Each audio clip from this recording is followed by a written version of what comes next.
হাজরিন ইকরাম, আমাদের বিজিবির ভাইরা একটা রিকোয়েস্ট করেছেন যে মাদক বিরোধী কিছু কথাবার্তা বলার জন্য।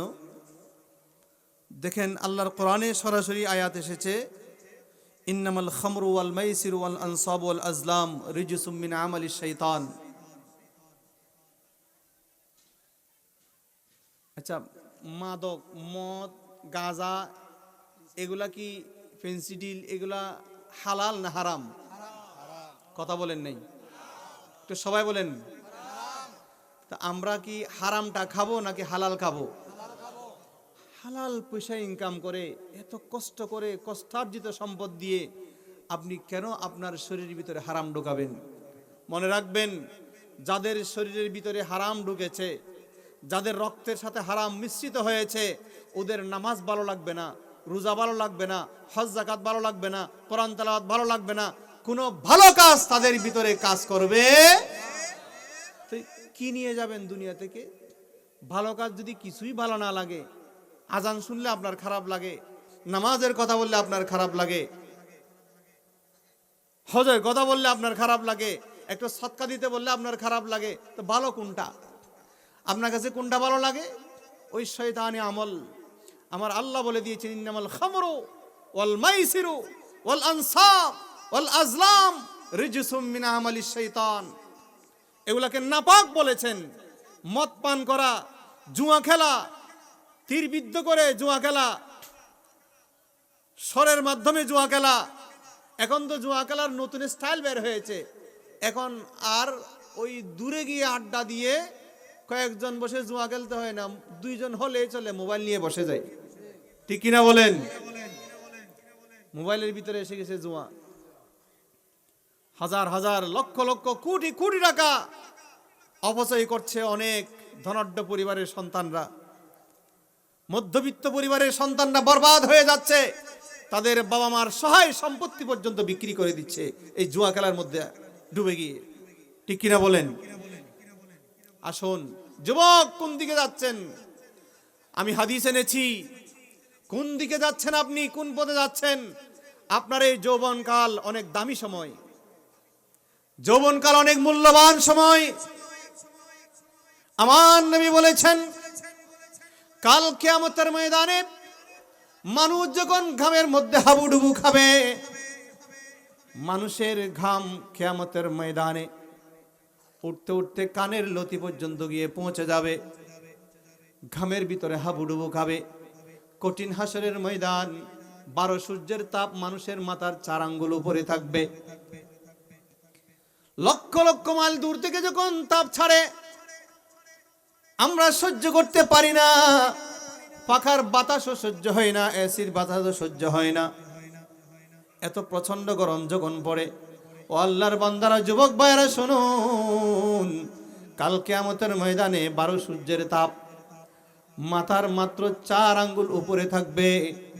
মানুষ ঘর্মাক্ত হয়ে হাবুডুবু খাবে, কুল কিনারা খুঁজবে, একটু ছায়া খুঁজবে। আমার নবী বলেন, ছায়া কোথাও নাই, কোথাও পাবে না। তবে সাবাতুন ইউজিল্লুহুমুল্লাহু ইল্লা সাবাতুন ইউজিল্লুহুমুল্লাহ ইয়াওমা লা জিল্লা ইল্লা জিল্লুহু। কাল কিয়ামতের ময়দানে 7 জন বান্দাকে, 7 প্রকারের বান্দাকে আল্লাহ তাআলা আল্লাহর আরশের ছায়া তলে জায়গা করে দেবেন। কয় কিসিম? 7 কিসিমের বান্দাকে, 7 প্রকারের বান্দাকে আল্লাহ তাআলা কাল কঠিন হাসরের ময়দানে আল্লাহর আরশের ছায়া তলে জায়গা করে দেবেন। তোর মধ্যে দ্বিতীয় নম্বর যেটা, 1 নম্বর আছে ইমামুন আদেল, ন্যায় পরায়ণ বাদশা। দ্বিতীয় নম্বরে যেটা আছে, একটু যুবক ভাইরা কান পেতে শুনুন, ওয়াশাবুন নাশা ফি ইবাদাতিল্লাহ। ওই যুবক, যেই যুবক তার যৌবনকালটা আল্লাহর ইবাদতের মাধ্যমে কাটিয়ে দিয়েছে। যৌবনকাল যে আল্লাহর ইবাদতের মাধ্যমে কাটিয়েছেন, ওই যুবকের জন্য শুভ সংবাদ, কাল কঠিন হাসরের ময়দানে আল্লাহ তাআলা তাকে আরশের ছায়া তলে জায়গা করে দেবেন। কত বড় সৌভাগ্য। আরেকজন যুবক আছে, আরেক প্রকার যুবকের কথা বলেছেন, দাতহু ইমরাতুন জামিলাতুন হাসিনা যাতু হাসাবিন ওয়া নাসাবিন, হাসাব নাসাবওয়ালা বংশধর পরিবারের সুন্দরী সুরসী রূপসী নারী। যুবক তোমাকে হাতছানি দিয়ে ডাকবে, আসো যুবক, আমার কাছে আসো, আমার পাশে আছো, আমি তোমাকে ছাড়া এক মুহূর্ত বাঁচতে পারি না, থাকতে চাই না। এইভাবে তোমাকে কত লোভ লালসা দেখিয়ে তোমাকে ডাকবে, আসো যুবক, আসো। কিন্তু যেই যুবক তাকে নিয়ন্ত্রণ করতে পারবে, তার যৌবনের স্পৃহা যে নিয়ন্ত্রণ করতে পারবে, ওই সময় সে বলবে, এ আল্লাহর বান্দিনী, ইন্নী আখাফুল্লাহ, খবরদার এ আল্লাহর বান্দিনী, আমাকে এভাবে অন্যায় কাজের দিকে ডাকিস না, কারণ আমি আমার আল্লাহকে ভয় করি। এই কথা বলে যে যুবক সেখান থেকে সরে আসবে, এই পথ থেকে যে সরে আসবে, আমার নবী বলেছেন কাল কিয়ামতের ময়দানে তার জন্য শুভ সংবাদ, আল্লাহ তাআলা তাকে আরশের ছায়া তলে জায়গা করে দেবেন। আমাদের মুরব্বীরা বলছে আমাদের জন্য কিছু নাই, মনে মনে আছে তো? আপনাদের জন্য শুভ সংবাদ আছে। রাজুলুন কলবুহু মুআল্লাকুন বিল মাসাজিদ, ওই আল্লাহর বান্দা যার অন্তরটা সব সময় আল্লাহর ঘর মসজিদের দিকে ঝুঁকে থাকে। কোন দিকে? ও কথা বলেন না একটু, কোন দিকে? তারা নামাতি আল্লাহ, আজকে আপনারা শপথ করে আসছেন, মানে কথা বলবেন না, না মনে মনে সবাই শপথ করে আসছেন যে আজকে একটা কথাও কিন্তু বলবো না, শুধু শুনবো, যে যা বলার হুজুরে চিল্লাবে। একটু কথা বলবেন, কোন দিকে ঝুঁকে থাকবে? আরেকবার বলেন, কোন দিকে? মসজিদের দিকে। এটা আমার নবীর হাদিস, ১৫০০ বছর আগে এই কথা বলেছেন যে আল্লাহর বান্দার অন্তরটা সব সময় মসজিদের দিকে ঝুঁকে থাকবে। কলবুহু মুআল্লাকুম বিল মাসাজিদ। ফজরের নামাজ পড়ে এসেছে, বান্দা শুধু চিন্তা করবে কখন যে জোহরের ওয়াক্ত হবে, কখন জোহরের আজান হবে, আমি জোহরের নামাজটা কোথায় পড়ব, কোন মসজিদে গিয়ে পড়ব, কোন ইমামের পিছনে গিয়ে পড়ব। এইভাবে অন্তরটা সব সময় মসজিদের দিকে টান টান থাকে। জোহরের নামাজ শেষ করার পরে বান্দার কলবটা আসরের নামাজের দিকে ঝুঁকে থাকে, কখন যে আসরের ওয়াক্ত হবে, আসরের আজান হয়ে যাবে, মুয়াজ্জিন আজান দেবে, আর আমি সে আজান শুনে মসজিদে চলে যাব। এভাবে করে তার অন্তরটা সব সময় ৫ ওয়াক্ত নামাজের দিকে, আল্লাহর ঘর মসজিদের দিকে ঝুঁকে থাকবে। আমার নবী বলেছেন ওই বান্দার জন্য সুসংবাদ, কাল কিয়ামতের ময়দানে আল্লাহ তাআলা তাকে আরশের ছায়া তলে জায়গা করে দেবেন। জোরে বলুন সুবহানাল্লাহ। আমরা একটু দরুদ শরীফ পড়ি। আল্লাহুম্মা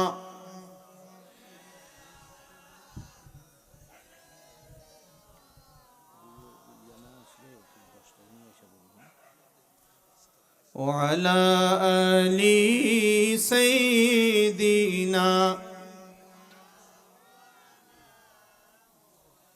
একটু মহব্বতের আওয়াজ দিয়ে জিকির করতে পারবেন? একটু গায়ে একটু শক্তি আসুক। লা ইলাহা ইল্লাল্লাহ, লা ইলাহা, মহব্বতের আওয়াজে লা ইলাহা ইল্লাল্লাহ, লা ইলাহা, হাসবি রব্বি জাল্লাল্লাহ,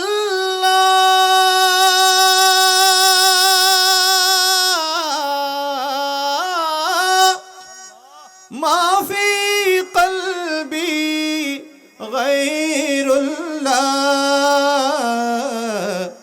নূরে মুহাম্মদ সাল্লাল্লাহ, লা ইলাহা ইল্লাল্লাহ। ইল্লাল্লাহ লা ইল্লাল্লাহ লা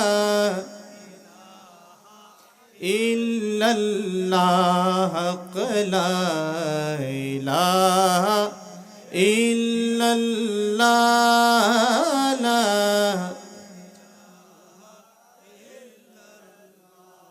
ইয়া রহমানো ইয়া আল্লাহ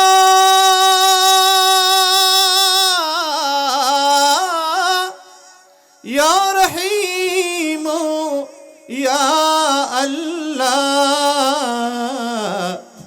ইয়া করিম ইয়া আল্লাহ বলো লা ইলাহা লা ইলাহা ইল্লাল্লাহ।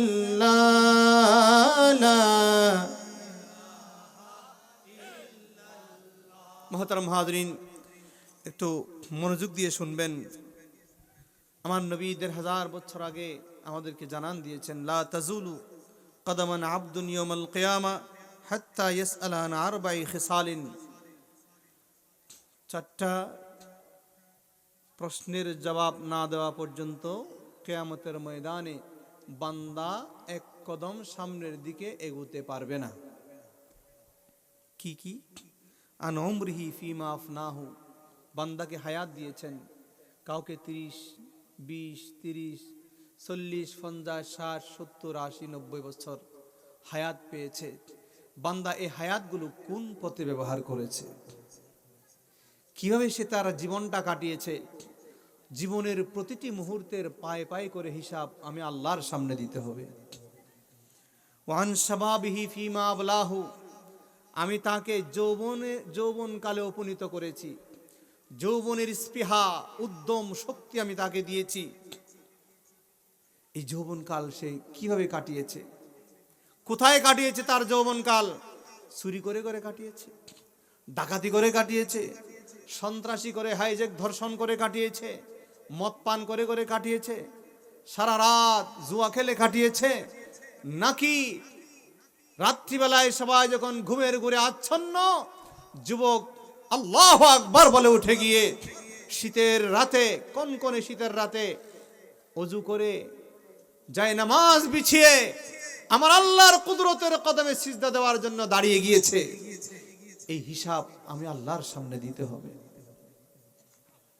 ওয়ান মালিহি আইনা ইকতাসাবাহু ওয়া ফিমা আনফাকাহু, ধন দৌলতের মালিক হয়েছে, অঢেল সম্পদের মালিক হয়েছে, টাকা পয়সার মালিক হয়েছে, ব্যাংক ব্যালেন্স হয়েছে। বান্দা, এই ইনকাম তুমি কোত্থেকে করেছ, কোন পথে তুমি আয় করেছ, এত টাকা কোথায় পেয়েছ, এত সম্পদ কিভাবে তুমি অর্জন করেছ, আর তুমি যে সম্পদগুলো অর্জন করেছ এই সম্পদ তুমি কোন পথে ব্যয় করেছ, এটার পাই পাই করে হিসাব আমি আল্লাহর সামনে দিতে হবে। ৪র্থ নাম্বার, ওয়ান ইলমিহি মাযা আমিলা ফিহি, তার ইলম নিয়ে প্রশ্ন হবে। বান্দা, তোমাকে জ্ঞান গরিমা দিয়েছি, বুদ্ধি দিয়েছি, আকল দিয়েছি, সমাজ দিয়েছি, তুমি তোমার এই ইলম, এই জ্ঞান কোন পথে ব্যয় করেছো, এটার হিসাব আমার সামনে দাও।